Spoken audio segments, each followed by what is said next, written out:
오늘은 에스라 서론에 대해서 우리가 조금 살펴보도록 하겠습니다. 에스라 전체 내용을 우리가 이렇게 한눈으로 이렇게 들여다보는 거죠. 에스라 전체를 한눈으로 들여다보는데, 이렇게 에스라서가 이렇게 크게 두 파트로 이루어져 있어요. 첫째는 바사왕 고레스에 의해서 이스라엘 백성들이 다 본국으로 돌아오게 됩니다. 근데 그 본국으로 돌려보내면서 가서 예루살렘에 가서 너희 성전을 지어라, 그렇게 명령을 합니다. 그러니까 하나님께서 이 고레스 왕에게 그런 메시지를 전해 준 것이죠. 그래서 이 고레스가 칙령을 내려서 유다 본국으로 다 돌려보내는데, 우리가 잘 아는 대로 1차, 2차, 3차에 걸쳐서 백성들이 돌아오게 됩니다. 그런데 그 1차, 2차, 3차의 그 기간은 약 한 100년 정도 된다고 보시면 됩니다. 그런데 그 1차 때 돌아오는데 가장 주도적인 역할을 했던 사람은 스룹바벨입니다. 스룹바벨. 그래서 이 스룹바벨에 의해서 그 칙령을 가지고 왔기 때문에 스룹바벨 성전을 짓게 되죠. 그래서 6장까지 이렇게 스룹바벨 성전을 지어놓고 감격스럽게 그렇게 절기를 지키는 그런 모습이 이제 드러나게 됩니다. 그 스룹바벨 성전을 짓기까지 그 본국으로 돌아온 그 백성들의 그 마음은 어땠을까 하는 그런 것들을 우리가 좀 생각을 해보게 되고, 이 성전을 지어가면서 이 백성들이 얼마나 기뻤을까 하는 것도 우리가 이제 생각해 보게 되는 거죠.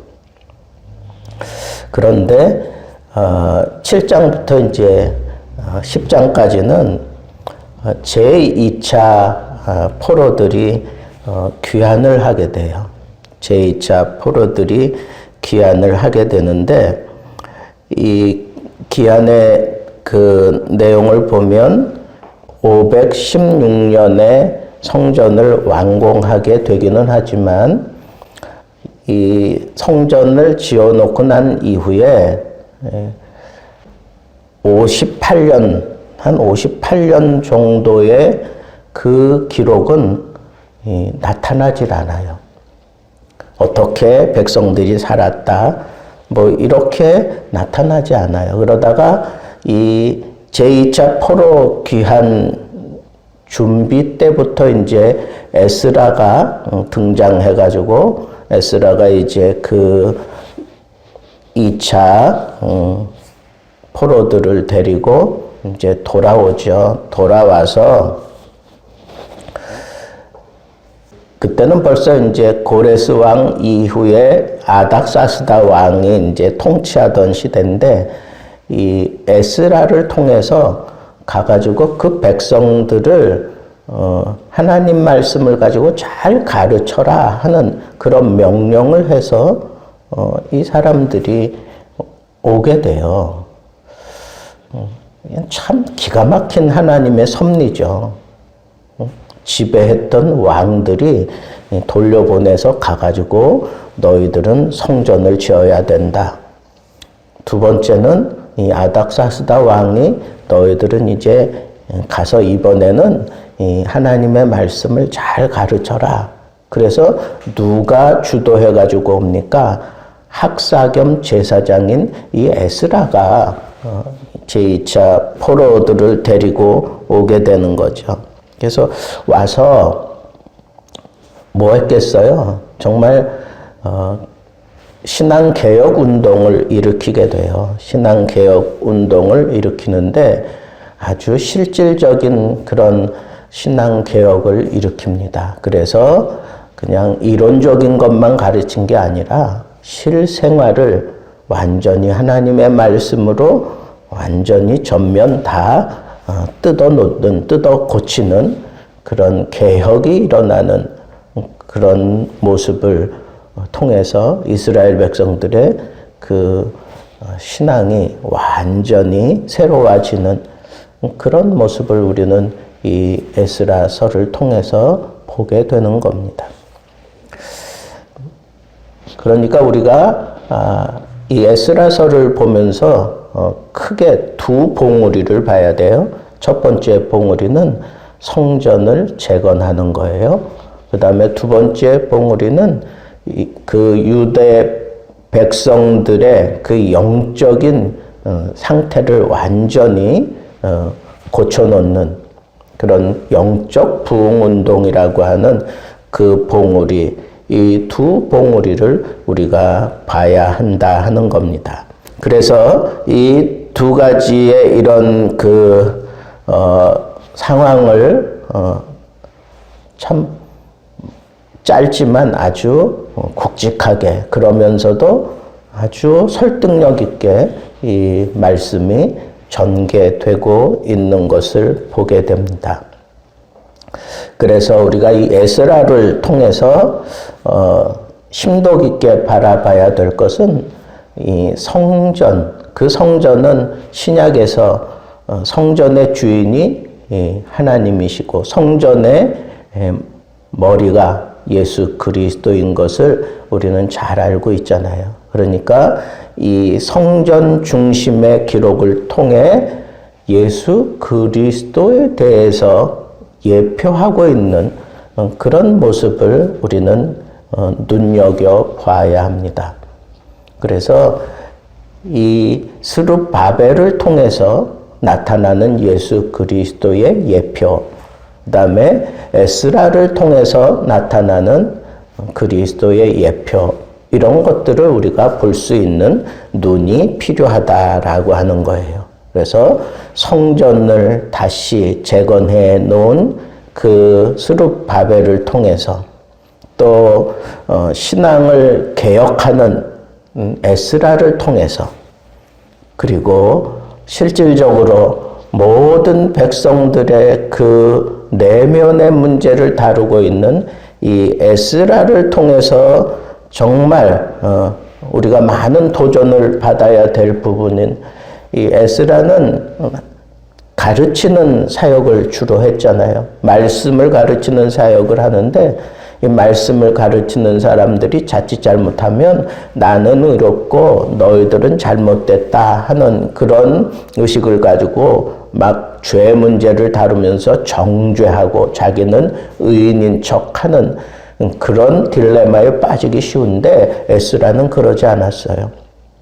에스라는 백성들의 죄악이 마치 내가 저지른 것 같은 그런 모습을 하나님 앞에 토로하면서 그 백성들의 죄를 용서해 달라고 하는 그런 중보자 예수 그리스도를 또 그렇게 답습하고 그렇게 예표하는 그런 모습을 우리는 또 에스라를 통해서 알게 되는 겁니다.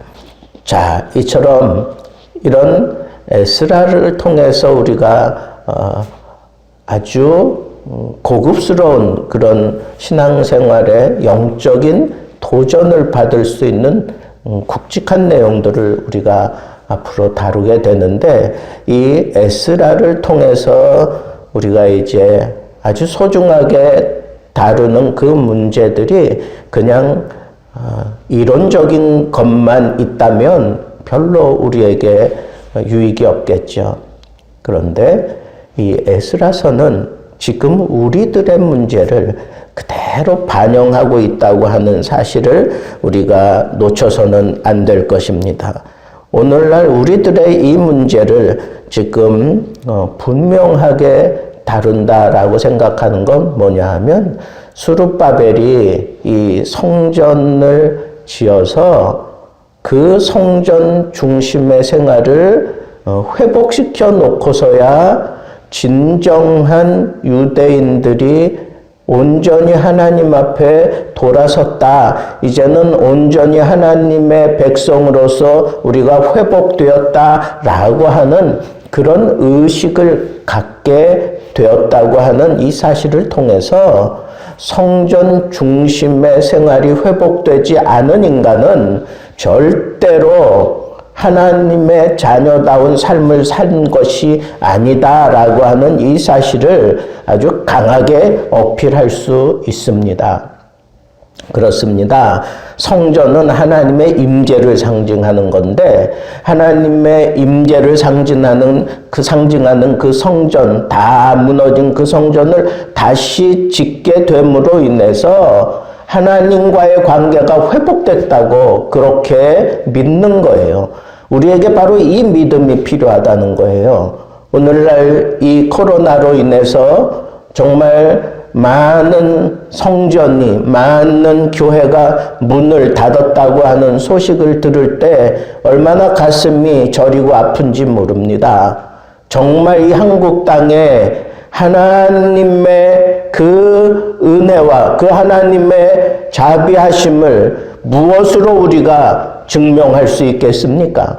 그것은 이스라엘 백성들이 포로 생활을 마치고 돌아와서 제일 먼저 성전을 짓고 그 성전을 다 지어놓고 나서야 하나님과의 관계가 회복되고 이제 하나님의 백성으로서의 지위와 그 하나님의 백성으로서의 그 위치가 회복되었다고 하는 이 사실을 굳건하게 붙잡을 수 있었던 것처럼 많이 허물어진 이 한국 땅의 성전 중심의 예배와 성전 중심의 생활이 다시 회복되어져야 하나님 앞에 이 교회가 정말 하나님의 복을 받을 수 있는 귀중한 통로 역할을 제대로 감당할 수 있다고 하는 도전을 우리는 크게 받으면서 이번 기회를 통해서 우리 신앙생활, 성전 중심의 신앙생활을 다시 회복하게 됨으로 인하여 하나님과의 관계가 더욱 돈독해지고 그리고 하나님의 자녀로서의 그 지위와 자부심이 돈독해질 수 있는 그런 기회가 되기를 바랍니다. 또 한 가지는 이 백성들이 성전은 지어놨는데 성전 생활을 제대로 하지 못했어요.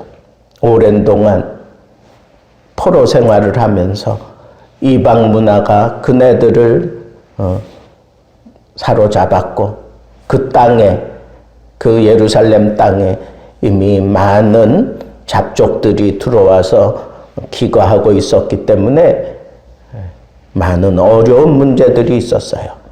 그래서 그냥 익숙해진 거죠. 이방 문화에 익숙해져 있었어요.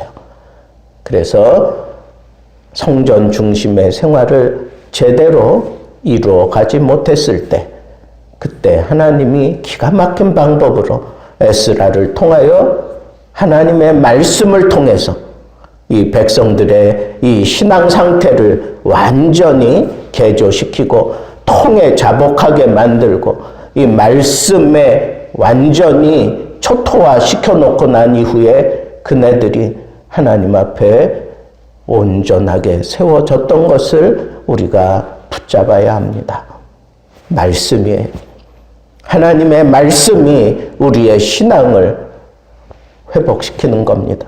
하나님의 말씀이 우리의 이 더럽고 추한 문제들을 다 씻어내는 겁니다.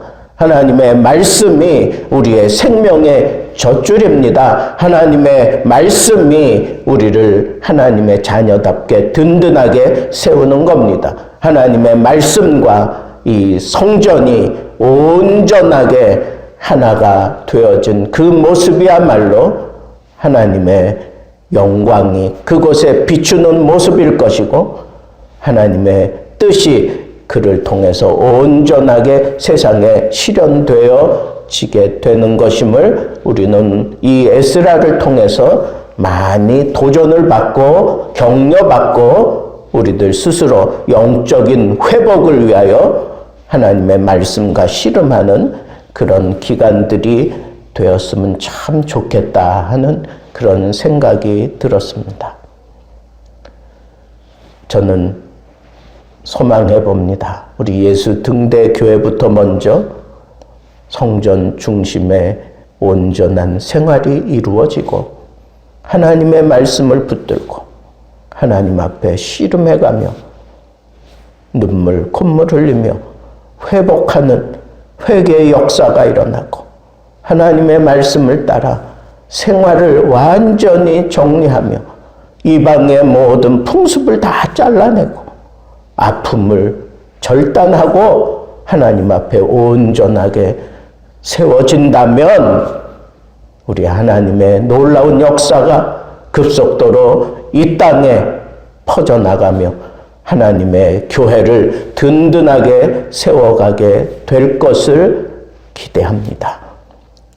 하나님의 말씀 가슴에 담고 하나님 나에게 이와 같은 은혜를 주옵소서. 우리 예수 등대 교회에 이와 같은 은혜를 주옵소서. 우리 대한민국의 모든 교회에 이와 같은 은혜를 주옵소서. 이 말씀 증거될 때마다 붙들고 기도하는 여러분들의 기도 제목이 되기를 우리 주님의 이름으로 축복합니다.